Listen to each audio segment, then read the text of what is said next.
20 India ಮೈತ್ರಿಕೂಟಕ್ಕೆ, ರಾಜ್ಯದಲ್ಲಿ 21ರಿಂದ 23 BJP, 1ರಿಂದ 2 JDS, 4ರಿಂದ 6 Congress. Karnataka ರಾಜ್ಯದಲ್ಲಿ ಈಗ ಇರ್ತಕ್ಕಂಥ ವಾತಾವರಣನ ಗಮನಿಸಿದ್ರೆ ಎಲ್ಲ ಕ್ಷೇತ್ರದಲ್ಲೂ ಕೂಡ ವಾತಾವರಣ ಇವತ್ತು ಭಾರತೀಯ ಜನತಾ ಪಾರ್ಟಿ ಪರವಾಗಿದೆ, ನರೇಂದ್ರ ಮೋದಿಜಿಯವರ ಪರವಾಗಿದೆ. ಒಂದು ಕಡೆ ಕೇಂದ್ರದ ನರೇಂದ್ರ ಮೋದಿಜಿ ನೇತೃತ್ವದ ಒಂದು ಕಾರ್ಯಕ್ರಮಗಳು, ಯೋಜನೆಗಳನ್ನು ಜನ ಮೆಚ್ಚಿಕೊಂಡಿದ್ದಾರೆ. ಈ ದೇಶದ ಸರ್ವಾಂಗೀಣ ಅಭಿವೃದ್ಧಿಯ ದೃಷ್ಟಿಯಿಂದ ಭಾರತೀಯ ಜನತಾ ಪಾರ್ಟಿನ ಉತ್ತಮ, ನರೇಂದ್ರ ಮೋದಿಜಿಯವರ ನಾಯಕತ್ವನೇ ಶ್ರೇಷ್ಠ ಅಂತಕ್ಕಂಥ ತೀರ್ಮಾನಕ್ಕೆ ಈಗಾಗಲೇ ಬಂದಿದ್ದಾರೆ. ನಾವೆಲ್ಲ 28 ಕ್ಷೇತ್ರಗಳಲ್ಲೂ ಕೂಡ ನಮ್ಮ ಅಭ್ಯರ್ಥಿಗಳ ಒಂದು ಆಯ್ಕೆಯ ಪ್ರಕ್ರಿಯೆ ಇನ್ನೂ ಕೂಡ ನಡೀತಾ ಇದೆ. ಹಾಗಾಗಿ ನಮ್ಮ ಕೇಂದ್ರದ ವರಿಷ್ಠರು ಸಹ ವಿಶೇಷವಾಗಿ ಕರ್ನಾಟಕ ರಾಜ್ಯದಲ್ಲಿ ಎಲ್ಲ ಅಭ್ಯರ್ಥಿಗಳ ಆಯ್ಕೆ ಬಗ್ಗೆ ಭಾಳ ಗಂಭೀರವಾಗಿ ಚಿಂತನೆ ನಡೆಸಿದ್ದಾರೆ. ಇವತ್ತು ನಾಳೆ ಒಳಗೆ ಎಲ್ಲವೂ ಕೂಡ ಅಂತಿಮ ಆಗ್ತದೆ. ನನಗೆ ರಾಜ್ಯದ ಅಧ್ಯಕ್ಷನಾಗಿ ನಾನು ಹೇಳೋದಾದರೆ ನನಗೆ ಸಂಪೂರ್ಣವಾಗಿ ವಿಶ್ವಾಸ ಇದೆ. 22, 23, 24 ಪ್ರಶ್ನೆ ಅಲ್ಲ, ಒಂದು ಹೊಸ ಇತಿಹಾಸವನ್ನು ಕರ್ನಾಟಕ ರಾಜ್ಯದಲ್ಲಿ ಭಾರತೀಯ ಜನತಾ ಪಾರ್ಟಿ ಸೃಷ್ಟಿ ಮಾಡ್ತದೆ. ಅತ್ಯುತ್ತಮ ಫಲಿತಾಂಶ ಹಿಂದೆ ಯಾವಾಗಲೂ ಸಹ ಕರ್ನಾಟಕ ರಾಜ್ಯದಲ್ಲಿ ಅಂಥ ಫಲಿತಾಂಶ ಬಂದಿರೋದಕ್ಕೆ ಸಾಧ್ಯ ಅಲ್ಲ.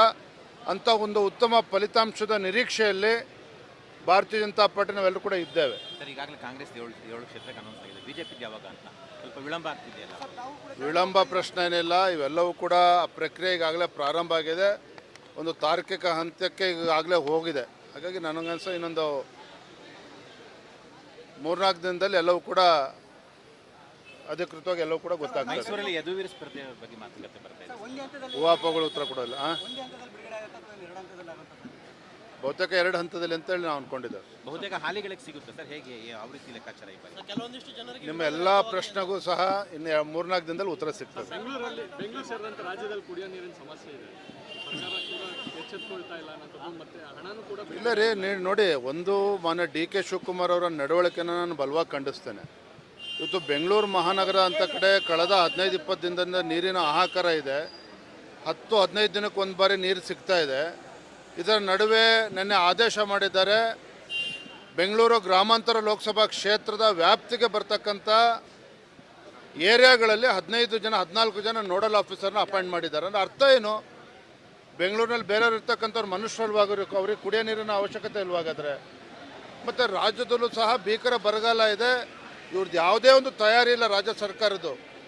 ಕುಂತಲೇ ನಿಂತಲೇ ನರೇಂದ್ರ ಮೋದಿಜಿಯವರು ಟೀಕೆ ಮಾಡೋದು ಬಿಟ್ಟರೆ ಯಾವುದೇ ಒಂದು ಪೂರ್ವ ತಯಾರಿ, ಇವತ್ತು ಜಾನುವಾರುಗಳಿಗೆ ಮೇವು ಶೇಖರಣೆ ಮಾಡ್ತಕ್ಕಂಥದ್ದು, ಕುಡಿಯೋ ನೀರಿನ ವ್ಯವಸ್ಥೆ ಮಾಡ್ತಕ್ಕಂಥದ್ದು ಯಾವುದ್ರ ಕಡೆನೂ ರಾಜ್ಯ ಸರ್ಕಾರ ಗಮನ ಕೊಟ್ಟಿಲ್ಲ. ಇದರ ಪರಿಣಾಮ ಇವತ್ತೇನು ಆವಾಗ ತಮಿಳುನಾಡಿಗೆ ನೀರು ಬಿಡ್ತಕ್ಕಂಥ ವಿಚಾರದಲ್ಲಿ ಏನು ಕಣ್ಮುಚ್ಕೊಂಡು ಕೋರ್ಟ್ ಆದೇಶ ಬರೋಕ್ಕೂ ಮುಂಚೆನೇ ನೀರು ಬಿಡೋಕ್ಕೆ ಶುರು ಮಾಡ್ತಾಯಿದ್ರು ಕಾವೇರಿ ನೀರನ್ನು. ಇವತ್ತು ಉತ್ತರ ಕೊಡಬೇಕಲ್ಲ. ಹಾಗಾದ್ರೆ ಕಾಂಗ್ರೆಸ್ ಸರ್ಕಾರ ಅದಕ್ಕೆ ಉತ್ತರ ಕೊಡಬೇಕಲ್ಲ. ಮೊನ್ನೆ DK ಶಿವಕುಮಾರ್ ಅವರು ಉತ್ತರ ಕೊಡೋಕೆ ಅವತ್ತು ಏನು ಹೇಳಿದ್ರು? DK ಶಿವಕುಮಾರ್ ಅವರು ಸುಪ್ರೀಂ ಕೋರ್ಟಿನ ಆದೇಶನ ಪರಿಪಾಲನೆ ಮಾಡ್ತೇವೆ ಅಂತ ಹೇಳಿದ್ರು. ಜೊತೆಲಿ ರಾಜ್ಯದ ಜನರ ಜವಾಬ್ದಾರಿನೂ ಕೂಡ ಅವರೇ ಹೊರಬೇಕಲ್ಲ. ಹಾಗಾದರೆ ತಮ್ಮ ಜವಾಬ್ದಾರಿಯಿಂದ ನುಣುಚ್ಕೊಂಡಿರ್ತಕ್ಕಂಥ ಪರಿಣಾಮವಾಗಿ ರಾಜ್ಯದ ಜನರು ಕೂಡ ಸಂಕಷ್ಟದಲ್ಲಿದ್ದಾರೆ, ರೈತರು ಕೂಡ ಸಂಕಷ್ಟದಲ್ಲಿದ್ದಾರೆ. ಬೆಂಗಳೂರು ಮಹಾನಗರದಲ್ಲೂ ಕೂಡ ಇಂಥ ಕೆಟ್ಟ ಪರಿಸ್ಥಿತಿಗೆ ಬಂದಿದೆ. ಕುಡಿಯೋ ನೀರಿನ ಹಾಹಾಕಾರ ಇದೆ. ಭಾರತೀಯ ಜನತಾ ಪಾರ್ಟಿಯನ್ನು ಕೂಡ ನಾಳೆ ನಾಡಿದಲ್ಲಿ ಇದನ್ನು ಹೋರಾಟವನ್ನು ಕೈಗೆತ್ತಿಕೊಳ್ತಾರೆ. ಮಂಜುನಾಥ್ ಅವರು ಓಕೆ ಅಂದ್ರೆ ಸರ್ ಮಾತಾಡಿದ್ದಾರೆ ಅವ್ರ ಜೊತೆ ಸ್ಪರ್ಧೆಗೆ ಓಕೆ ಅಂತ. ಕೆಲವೊಂದು ಕ್ಷೇತ್ರದಲ್ಲಿ ಗೊಂದಲ ಇದೆ, ವಿರೋಧ ವ್ಯಕ್ತವಾಗ್ತಾ ಇದೆ. ಯಾರು ಹೇಳಿದ್ರಣ್ಣ? ಈ ರೀತಿ ಒಂದು ಅಭಿಪ್ರಾಯವನ್ನ ನೇರವಾಗಿ ಸಭೆಯಲ್ಲಿ ಚರ್ಚೆ ಆಗಿದೆ ಅಂತ. ಅಭಿಪ್ರಾಯಗಳು ಏನೇ ಇದ್ದರೂ ಸಹ ಅಂತಿಮವಾಗಿ ನಮ್ಮ ಕೇಂದ್ರದ ವರಿಷ್ಠರು, ಸೆಂಟ್ರಲ್ ಎಲೆಕ್ಷನ್ ಕಮಿಟಿ ಏನಿದೆ ಎಲ್ಲವೂ ಕೂಡ ತೀರ್ಮಾನ ಮಾಡ್ತಾರೆ. ಗೊಂದಲ ಅಂತಕ್ಕಂಥ ಪ್ರಶ್ನೆ ಇಲ್ಲ. ಅಭಿಪ್ರಾಯಗಳು ಇರ್ತಕ್ಕಂಥದ್ದು ಸಹಜನೇ. ಆದರೆ ಅಂತಿಮವಾಗಿ ಯಾವುದೇ ಅಭ್ಯರ್ಥಿನ ಘೋಷಣೆ ಮಾಡಿದ್ರು ಕೂಡ ಪಕ್ಷ ಎಲ್ಲರೂ ಕೂಡ ಒಗ್ಗಟ್ಟಾಗಿ ಒಂದಾಗಿ ದುಡಿತಾರೆ. ನೀವು ಕಳ್ಸಿಕೊಟ್ರೆ ಹೋಗ್ತಾರೆ. ನಾನು ಡಾಕ್ಟರ್ ಮಂಜುನಾಥ್ ಅವರು ಬಿಜೆಪಿಯಿಂದ ಸ್ಪರ್ಧೆ ಮಾಡ್ತಾರೆ ಅಂತ ಹೇಳಕ್ಕೆ ಯಾರು? ಯದುವೀರ್ ಅವ್ರನ್ನ ನಿಲ್ಲಿಸಬೇಕು ಅಂತ ಚರ್ಚೆ. 4 ಗೋಡೆ ಮಧ್ಯೆ ಏನು ಚರ್ಚೆ ಆಗಿದೆ ನನ್ನ ಹೊರಗಡೆ ಹೇಳೋದಕ್ಕೆ ಸಾಧ್ಯ ಇಲ್ಲ. ಆದರೆ ಉತ್ತಮ ಗೆಲ್ತಕ್ಕಂಥ ಅಭ್ಯರ್ಥಿಗಳನ್ನು ಈ ಬಾರಿ ಎಲ್ಲ 28 ಕ್ಷೇತ್ರಗಳು ಕೊಡ್ತಾರೆ.